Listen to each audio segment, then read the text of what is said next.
बहुत पराक्रमी था। पिता ने पुत्र को राज्य संपदा सौंप दी और युवावस्था में राज्य शासन करके उसके बाद किसी निमित्त से वैराग्य को प्राप्त करके आज मरुभूति का जीव मुनिराज अग्निवेग बन गया। और मुनिराज अग्निवेग एक गुफा में बैठ करके अपने शुद्धात्मा का ध्यान कर रहे थे कि उसी समय वहां पर उस गुफा में वह कमट का जीव जो अजगर था वह आया। महामुनिराज को ध्यान मुद्रा में देखा, क्रोध उत्पन्न हो गया और उस अजगर ने सीधा सीधा मुनिराज को निगल लिया। महामुनिराज अग्निवेग ध्यान से च्युत नहीं हुए और वे अपने निरंतर ध्यान में, धर्म ध्यान में, शुद्ध उपयोग में लीन होकर के समाधि करके 16वें स्वर्ग में 22 सागर की आयु को प्राप्त करके देव उत्पन्न हुए। और यहाँ पर वह अजगर मुनि हत्या के पाप के कारण से 6वें नरक में 22 सागर की आयु वाला नारकी बना। देखिए, आप नियोग देखिए, जितने दिन के लिए भगवान पारसनाथ स्वामी स्वर्ग जाते थे उतने ही दिन के लिए वह कमट का जीव नरक जाता और यहाँ वह नरक से निकल के आता और यहाँ वे स्वर्ग से निकल करके आते और फिर संयोग एक साथ मिलते। 22 सागर की आयु गुजार करके 16वें स्वर्ग में फिर भगवान पारसनाथ स्वामी मरुभूति का जीव वज्रवीर और विजया महारानी के वज्रनाभि नाम का चक्रवर्ती हुआ। और यहाँ पर वह कमट का जीव 6ठे नरक से निकला और कुरंग नाम का भील उत्पन्न हुआ। वज्रवीर एक महान सतखंड के अधिपति चक्रवर्ती हुए, चक्रराज के स्वामी हुए। 96,000 महारानियां जिनके महलों में रहा करती थी, 84 लाख हाथी जिनके घर में हुआ करते थे, 18 करोड़ घोड़े जिनके यहाँ पर हुआ करते थे, 32,000 मुकुटबद्ध राजा जिनको प्रणाम किया करते थे, ऐसे वज्रनाभि चक्रवर्ती ने एक दिन क्षेमंकर मुनि महाराज का दर्शन किया और वैराग्य को प्राप्त होकर के अब वे चक्रवर्ती वज्रनाभि नहीं बल्कि मुनिराज वज्रनाभि हो गए। मुनिराज वज्रनाभि जंगल में महान तपस्या में लीन थे। उसी समय कुरंग नाम का भील आया और मुनिराज को देखते ही उसके अंदर पिछले जन्मों के बैर भाव के कारण क्रोध उत्पन्न हुआ और उस भील ने महामुनिराज के ऊपर धनुष बाण चलाना प्रारंभ किए। नाना प्रकार की यातनाएं, नाना प्रकार की वेदनाएं दी। वज्रनाभि चक्रवर्ती एक क्षण के लिए भी अपनी साधना से च्युत नहीं हुए। निरंतर धर्म ध्यान और शुक्ल ध्यान में लीन रहते हुए संलेखना समाधि पूर्वक मरण करके मध्यम ग्रहवेयक में अहमिंद्र पद को प्राप्त करके 27 सागर की आयु को प्राप्त किया। और यहाँ पर कुरंग नाम का जो भील था वह मरण करके 7वें नरक में 27 सागर की आयु लेकर के उत्पन्न हुआ। देखिए, बराबर बराबर चल रहा है। यहाँ भगवान पारसनाथ का पुण्य, उनकी समता, उनका क्षमा का प्रभाव जितने दिन के लिए उनको स्वर्ग में ले जाता, वहीं कमट का क्रोध उतने ही दिन के लिए उसे नरक की यातनाएं, वेदनाएं सहन करने के लिए मजबूर कर रहा था। यहाँ भगवान पारसनाथ स्वामी मरुभूति का जीव अयोध्या नगरी के वज्रबाहु राजा प्रभाकरी रानी के आनंद नाम का पुत्र उत्पन्न होता है और वहां पर कमट का जीव सप्तम नरक से निकल करके शेर की पर्याय को प्राप्त होता है। आनंद राजकुमार अपने यौवन अवस्था में राज्य वैभव को भोग करके महामुनिराज के दर्शन करके वैराग्य को प्राप्त हुए और केवली भगवान के श्री चरणों में बैठ करके उन्होंने दर्शन विशुद्धि, विनय संपन्नता, शील वृत्ति सुनिधिचार, अभीक्षण ज्ञानोपयोग, शक्ति त्याग, संवेग, शक्ति तप आदि आदि 16 कारण भावनाएं तीर्थंकर भगवान के श्री चरणों में बैठ करके भाई और तीर्थंकर प्रकृति का बंद कर दिया। इसके बाद एक दिन महाराज मुनिराज आनंद एक जंगल में बैठ करके तपस्या धारण किए हुए थे। उसी समय कमट का देव जो शेर बना था वह आता है, देखते ही मुनिराज को उसका क्रोध भड़क जाता है और वह अपने नुकीले दाढ़ों से मुनिराज आनंद के ऊपर प्रहार करता है, उनके मांस को खाता है। मुनिराज आनंद क्षण मात्र के लिए भी अपनी क्षमा से विचलित नहीं होते हैं, ध्यान से विचलित नहीं होते हैं।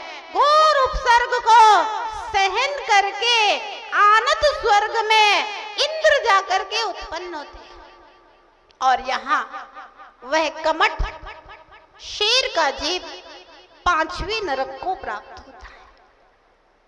5वें नरक के दुखों को भोग करके वह कमट का जीव वामा माता का पिता उत्पन्न होता है और वहां पर भगवान पार्श्वनाथ स्वामी का जीव आनंद स्वर्ग से च्युत होने के 6 माह पहले ही राजा अश्वसेन और वामा माता के घर में रत्नों की वृष्टि होने लगती है। एक दिन में 14 करोड़ रत्नों की वृष्टि होती है, ऐसा आगम का उल्लेख है। 4 टाइम में 3.5 करोड़ रत्नों की वृष्टि होती है और वह रत्न वृष्टि संकेत है कि इस राजमहल में तीर्थंकर भगवान पार्श्वनाथ स्वामी का जन्म होने वाला है। लगातार 6 माह तक रत्नों की वृष्टि होती है और फिर एक दिन वामा माता रात्रि के अंतिम पहर में 16 स्वप्न देखती है। अष्ट कुमारियां आकर के माता की सेवा करती हैं। इंद्र की आज्ञा से कुबेर के द्वारा स्वर्णमयी रत्नगिरी की रचना हो जाती है। भगवान पार्श्वनाथ स्वामी का जीव ब्रह्म मुहूर्त की बेला में स्वर्गों से चय होकर के वामा माता के गर्भ में प्रवेश करता है। देवों के द्वारा गर्भ मंगल की महापूजा, भगवान के माता पिता की महापूजा की जाती है। 9 माह बाद भगवान पार्श्वनाथ स्वामी का पौष कृष्ण एकादशी के दिन जन्म होता है।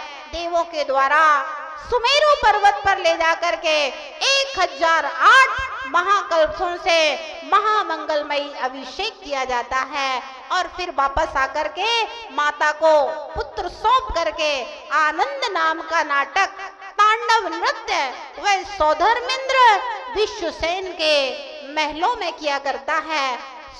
पार्श्वनाथ भगवान की अथवा संपूर्ण तीर्थंकरों की संपूर्ण भोजन, वस्त्र, आभूषण, खेलने वाले साथी सब कोई देवगण हुआ करते हैं। इस प्रकार की व्यवस्थाओं में भगवान पार्श्वनाथ स्वामी चल रहे थे। 8 वर्ष की लघु उम्र में, बाल उम्र में ही उन्होंने 5 अड़ू व्रतों को, श्रावक के व्रतों को धारण कर लिया था और एक दिन में पार्श्वनाथ स्वामी अपने मित्रों के साथ हाथी के ऊपर सवार होकर के वन की सैर के लिए गए थे कि उसी समय उन्होंने एक तपस्वी को लकड़ियां जलाते हुए देखा और भगवान पार्श्वनाथ जन्म से ही अवधि ज्ञानी थे। अवधि ज्ञान से उन्होंने यह भी जान लिया कि ये जो तपस्वी लकड़ियां जला रहा है इसके अंदर नाग नागनी का जोड़ा है। हाथी से उतर करके कहा, हे तापसी, ये इस तरह से हिंसा का कर्म क्यों कर रहे हो? तुम्हें हिंसा का कर्म छोड़ करके सम्यक तप धारण करना चाहिए। देखो ये लकड़ी जला रहे हो, इसमें नाग नागनी का जोड़ा है। तपस्वी कहता है, रे बालक, अभी तेरी उम्र ही क्या है? मुझसे भी बड़ा ज्ञानी हो गया है क्या? मेरी तपस्या भंग कराना चाहता है? तुझे कैसे पता कि इसके अंदर नाग नागनी का जोड़ा है? पार्श्वनाथ भगवान कहते हैं लकड़ी फाड़ करके देख लो, और लकड़ी फाड़ते हैं, तड़फता हुआ मरणासन्न नाग नागनी का जोड़ा निकलता है, और भगवान पार्श्वनाथ स्वामी उसको डमोकार महामंत्र देते हैं। 1 मिनट के अंदर मृत्यु करके धरणेन्द्र और पद्मावती जाकर के वह नाग नागनी का जोड़ा होता है। तपस्वी इस घटना को अपना अपमान समझता है। ध्यान रखना, अहंकारी असफल भी हो जाता है, फिर भी वह असफलता कभी स्वीकार नहीं करता। अहंकारी अपने दोषों के कारण से यदि संकट को प्राप्त होता है, तब भी वह अपने दूसरे को ही दोष देता है। अहंकारी कभी भी अपना दोष स्वीकार नहीं करता। ये घटना उस तापसी के लिए गांठ लगा ली, चुभ जाती है, और अंत में तप करके वह एक ज्योतिषी देव, संबर नाम का ज्योतिषी देव उत्पन्न होता है। यहाँ भगवान पार्श्वनाथ स्वामी का जन्म महोत्सव मनाया जा रहा था। उसी समय अयोध्या नगरी से कुछ सेवक आए हुए थे भगवान पार्श्वनाथ स्वामी के जन्मोत्सव को पर भेंट करने के लिए। और जब पार्श्वनाथ स्वामी ने अयोध्या के समाचार पूछे, तो उन सेवकों ने ऋषभ देव आदि, शांतिनाथ वगैरह जितने महापुरुष हुए हैं, चक्रवर्ती, भरत, बाहुबली आदि के विषय में व्याख्यान किया। उसी समय भगवान पार्श्वनाथ स्वामी को ऋषभ देव की जीवन गाथा सुनकर के वैराग्य प्राप्त हुआ। उन्होंने सोचा ऋषभ देव की तो बहुत लंबी उम्र थी, मेरी तो बहुत छोटी सी उम्र है, मुझे अब संन्यास ग्रहण कर लेना चाहिए। उसी दिन वैराग्य को प्राप्त होकर दीक्षा लेकर के भगवान पार्श्वनाथ स्वामी तप करने लगे। आई छत्र की धरा थी, भगवान पार्श्वनाथ स्वामी ध्यान में लीन थे। उसी समय संबर देव का वहां से निकलना होता है। और आपको मालूम हो, जो महातपस्वी मुनिराज होते हैं अथवा जिनालय या जिन प्रतिमाएं होती हैं, उनके ऊपर से किसी देव का या विद्याधर का विमान नहीं निकलता। पार्श्वनाथ भगवान बैठे थे, जैसे ही संबर देव का विमान उनके ऊपर से निकलने वाला था कि वो विमान रुक गया। सोचता है किसने मेरा विमान रोक दिया है। नीचे उतर के देखता है, ओहो, बच्चा था तब मुझे उपदेश देता था, और आज संत बन करके बैठ गया है तो मेरा विमान रोक दिया है तूने अपनी विद्या के माध्यम से। अभी देखता हूं तुझे। और आंधी चलाना तूफान की शुरू की, तूफान चलाया, पाषाण की शिलाएं बरसाई, मूसलाधार पानी बरसाया। बड़े बड़े राक्षस जो कि मनुष्यों के सिरों की मालाएं पहने हुए थे, ऐसे राक्षसों से महाभयंकर आवाजें करवाई। भयानक 7 दिन और 7 रात, कितने दिन? 7 दिन और 7 रात तक लगातार वह कमट का जीव भगवान पार्श्वनाथ स्वामी के ऊपर उपसर्ग करता रहा। ध्यान रहे, उपसर्ग करता उपसर्ग करे। साधक यदि शांत बैठा रहे तो घाटा उपसर्ग करता का है, साधक का कोई घाटा नहीं, साधक को तो फायदा ही फायदा है। हाँ। कमठ उपसर्ग कर रहा है, और भगवान पार्श्वनाथ स्वामी के अनंत जन्मों के जो पाप कर्म बंधे हुए थे, असंख्यात जन्मों के अनंत पाप कट कट करके फिर रहे हैं। और जैसे ही पापों का उपशमन हुआ, यहाँ धरणेन्द्र पद्मावती का आसन कंपायमान होता है। अरे हमारे उपकारी तीर्थंकर पार्श्वनाथ के ऊपर उपसर्ग हो रहा है। धरणेन्द्र पद्मावती आते हैं, धरणेन्द्र फण मंडप रच करके आसन बनाता है, पद्मावती फण रच करके छत्र छाया कर लेती है।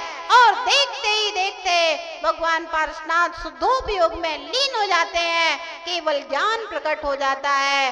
भगवान पार्श्वनाथ का शरीर करोड़ों सूर्यों से ज्यादा चमकदार हो जाता है। 5000 धनुष आसमान में ऊपर उठ जाते हैं। चतुर्निकाय के देवों के वाद्य यंत्र बजने लगते हैं और देवतागण आकर के भगवान पारशुनाथ के समाचरण की रचना करते हैं। उसी समय वे संबर देव आश्चर्यचकित होकर के भगवान पारशुनाथ के श्री चरणों में झुक जाता है, आंखों से अश्रु बहाता है और 10 जन्म में किए हुए उपसर्गों की क्षमा याचना करता है, पश्चाताप करता है। भगवान पारशुनाथ स्वामी का भक्त होकर के सम्यक्त को प्राप्त करके अपने कल्याण मार्ग को प्रशस्त करता है।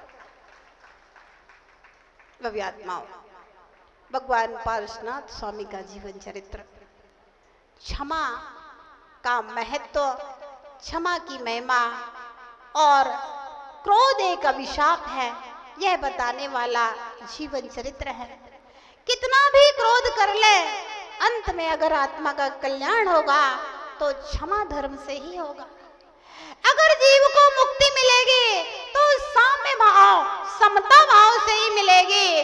कमट ने खूब उपसर किए, लेकिन अंत में भगवान पारशुनाथ स्वामी के चरणों में क्षमा याचना की, तभी उसका नरक गति में जाना, संसार का परिभ्रमण रुक सकता है, अन्यथा कोई दूसरा उपाय नहीं है।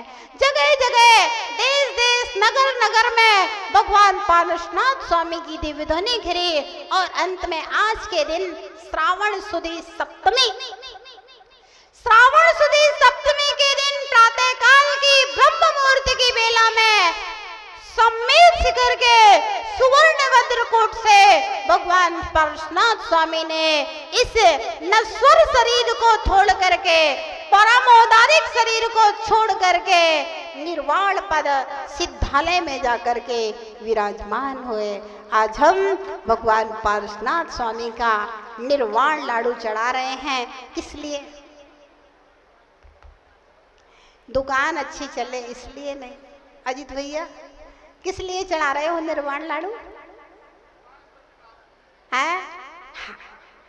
हम भी सम्मेद शिखर जाकर के निर्वाण को प्राप्त करें, अथवा दुनिया के किसी भी कोने से हम भी निर्वाण प्राप्त करें। इसलिए ठोस निर्वाण लाडू, बताइए बर्फी क्यों नहीं चढ़ाते? लड्डू